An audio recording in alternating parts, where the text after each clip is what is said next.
ये question number 8 है JEE advance 2026 का, पेपर 1 सेक्शन 2 बेसिकली। देखिए क्वेश्चन क्या कह रहा है, क्वेश्चन कह रहा है कि electric field associated with an electromagnetic wave, मैं फिर से पढ़ूँ, ये क्वेश्चन नंबर 8 है बेसिकली सेक्शन 2 का 4th क्वेश्चन पेपर 1 का, जेईई एडवांस 2026।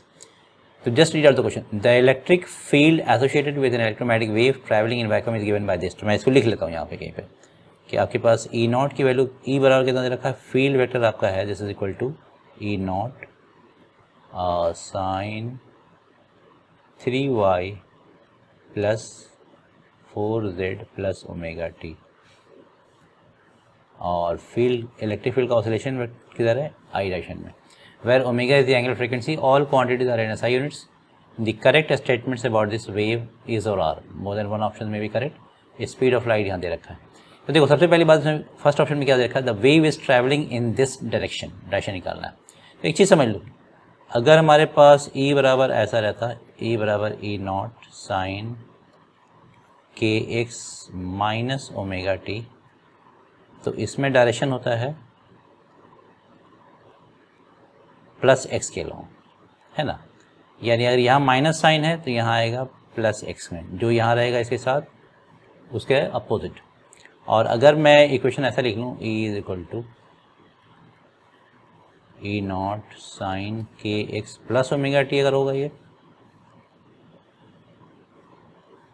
ठीक है, तो इस केस में जो डायरेक्शन होता है ट्रैवलिंग का वो होता है माइनस एक्स। क्लियर? तो अब ज़रा देखो यहाँ पे क्या है, प्लस ही है, तो यानी क्या होगा कि ओमेगा टी के अलावा जो कुछ इधर आ रहा है उसका डायरेक्शन इसके अपोजिट में जाएगा। वेव का जो डायरेक्शन है वो किधर ट्रैवल कर रहा है, इसके अपोजिट में, ठीक है, प्लस साइन में अपोजिट और निगेटिव में इसका अपोजिट, ठीक है। तो यानी निगेटिव अगर यहाँ पे साइन है ओमेगा टी, और एक चीज़ तो आपने पढ़ा होगा वेव में ना, अगर ये दोनों साइन अपोजिट होता है तो wave will be travelling around plus x axis, अगर यहाँ एक्स मेंशन है तो, और अगर ये दोनों सेम साइन का होता है तो the wave would be travelling along negative x axis. तो यहाँ ज़रा देखो यहाँ प्लस साइन है, तो दैट मीन्स कि जो वेव का डायरेक्शन है वो इस वेक्टर के अपोजिट है, ठीक है। और इसका मुझे सिर्फ डायरेक्शन निकालना है तो इसका यूनिट वेक्टर चाहिए इसके अपोजिट में। तो डायरेक्शन ऑफ वेव क्या है, मैं लिख दूँ direction of wave is equal to, देखो इस ये वाला केस है प्लस वाला, यहाँ भी प्लस है यहाँ प्लस है, तो इसका अपोजिट में होगा। मैं क्या लिखूँगा, कितना आ रहा है, माइनस 3y, यानी आप इसको लिख सकते हो 3j, और प्लस 4z है तो इसको आप k लिख सकते हो। ये तो वेक्टर हो गया, लेकिन मुझे सिर्फ डायरेक्शन चाहिए, तो इसका यूनिट वेक्टर निकालना होगा। यूनिट वेक्टर कैसे निकालते हैं, इसके मैग्नीट्यूड से डिवाइड कर दो तो ये हो जाएगा। तो the answer should be -1/5 3j plus 4k, और यही पहला आंसर भी है, तो ए तो करेक्ट हो गया आपका, ए इज द करेक्ट ऑप्शन, ठीक है। अब आइए, the magnitude of wave vector is, तो वेव वेक्टर जो है वो क्या है हमारे पास, ये है, ये वेव वेक्टर है आपका, ठीक है ना। तो इसका मैग्नीट्यूड क्या होगा हम लोग जानते हैं, इसका मैग्नीट्यूड कितना होगा, √3² प्लस 4² यानी 5 मीटर यूनिट आना चाहिए, लेकिन यहाँ 0.5 दे रखा है तो दिस इज रॉन्ग, ठीक है। The value of omega is, omega क्या होता है हम जानते हैं, ओमेगा इज इक्वल टू होता है सी के, सी आपको दे रखा है स्पीड ऑफ लाइट 3 × 10⁸ मीटर पर सेकेंड, और के है, यही वैल्यू के है आपकी, के आपका आया है 5, ठीक है। तो ये वैल्यू कितनी आ जाएगी, 3 5 15 × 10⁸ है या नहीं, अच्छा यहाँ 1.5 दे रखा, तो इसको आप ऐसे कर लो 1.5 × 10⁹, तो सही है, तो यानी सी इज़ द करेक्ट आंसर। अब आप ये देख लो ये कैसे निकालेंगे, इसमें थोड़ा ध्यान देना, हम इसको सॉल्व करने जा रहे हैं।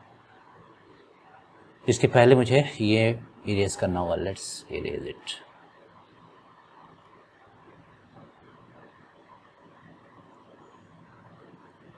ताकि हम आराम से सॉल्व कर सकें, ठीक है। चलिए मैं सॉल्व करने जा रहा हूँ।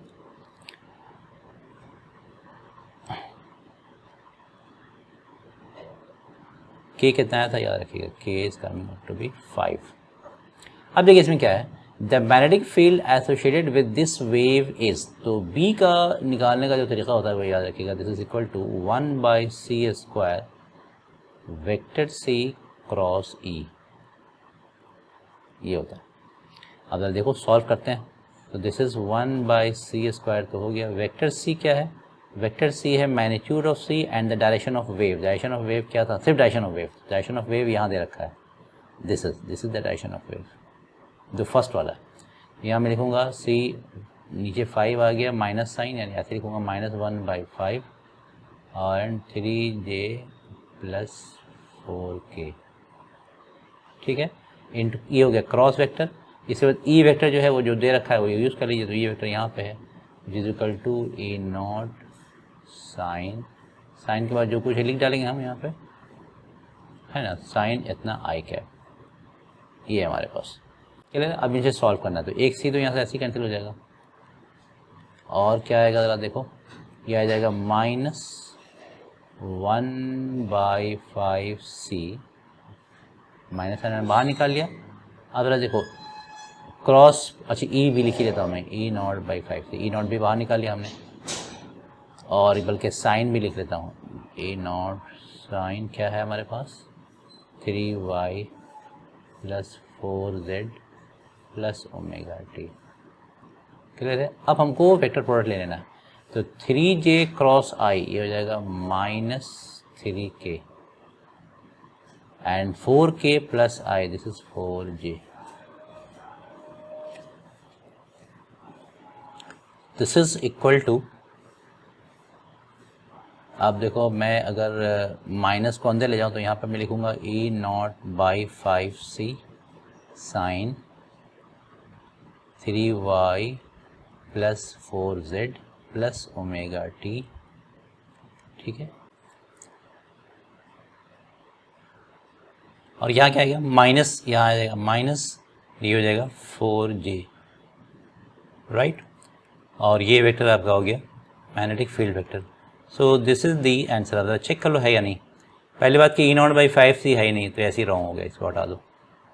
बाकी तो सब कुछ सही है। यहाँ भी 4j - 3k है, नहीं ये भी डायरेक्शन भी रॉन्ग ही दे रखा है। So anyways this is the answer. तो हमारे पास कौन कौन सा ऑप्शन आ गया? A and C are the correct answer. तो यहाँ पे था आपका A एंड C, ठीक है।